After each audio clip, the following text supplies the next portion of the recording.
প্রধান উপদেষ্টার প্রেস সচিব শফিকুল আলম বলেছেন, শেখ পরিবার এবং আওয়ামী লীগ কর্মীরা এক ঝাঁক কাপুরুষ।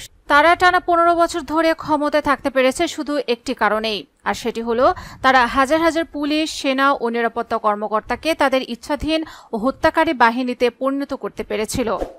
তিনি আরো বলেন, যদি এই কিলিং স্কোয়াডগুলোর কোনো সহযোগিতা না থাকতো তাহলে শেখ হাসিনা, তার পরিবার এবং আওয়ামী লীগের এই বাহিনী বহু বছর আগে নিশ্চিহ্ন হয়ে যেত। শেখ হাসিনা এবং তার দল আওয়ামী লীগকে দীর্ঘদিন ধরে পর্যবেক্ষণের পর এই সিদ্ধান্ত উপনীত হয়েছে বলে স্ট্যাটাসের শুরুতে তিনি উল্লেখ করেন।